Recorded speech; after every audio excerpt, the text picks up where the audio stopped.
പുലി എന്താ ചെയ്തതെന്ന് പറഞ്ഞാൽ പുലിയെ പെട്ടെന്ന് എഴുന്നേറ്റിട്ട് ഇങ്ങനെ ഒരു സ്ഥലത്തോട്ട് ഇങ്ങനെ നോക്കി നിന്ന്, നമ്മുടെ റോഡിൻ്റെ ലെഫ്റ്റ് സൈഡിലോട്ട് ഇങ്ങനെ നോക്കി നിന്നിട്ട് ഒരു 2 മിനിറ്റ് ഇങ്ങനെ നോക്കി നിന്ന് അതിനെന്തോ സൗണ്ട് കേൾക്കാൻ പറ്റിയെന്ന് തോന്നുന്നു.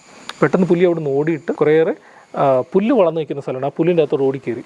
ഞാൻ എൻ്റെ ബൈനോക്കൽ എടുത്തിട്ട് ഇങ്ങനെ ഒബ്സർവ് ചെയ്യുന്ന സമയത്ത് പെട്ടെന്നൊരു കാഴ്ച കണ്ടത്, എനിക്ക് ഈ ഈനാമ്പേച്ചിയുടെ സ്കെയിൽസ് കാണാൻ തുടങ്ങി. എന്ന് പറയുന്നത് നമ്മുടെ നാട്ടിൽ പാങ്കുലിൻ എന്ന് പറയുന്ന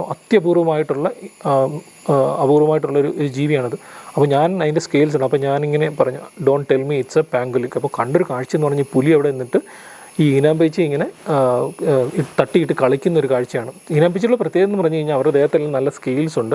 അപ്പോൾ ആ സ്കെയിൽസ് ഉള്ള സമയത്ത് സാധാരണ മൃഗങ്ങൾ എന്തെങ്കിലും കൊല്ലാൻ ശ്രമിക്കുന്ന സമയത്ത് ഇവർക്കൊന്നും കൊല്ലാൻ പറ്റില്ല ഇത്. അപ്പോൾ ഇത് ഇങ്ങനെ ഒരു റോള് ആയിട്ട് ഇങ്ങനെ ഒരു ബോൾ പോലെ ഉരുണ്ടിരിക്കും ഈനാമ്പേച്ചി ഏതെങ്കിലും മൃഗം അതിൻ്റെ അടുത്ത് ചെല്ലുന്ന സമയത്ത്.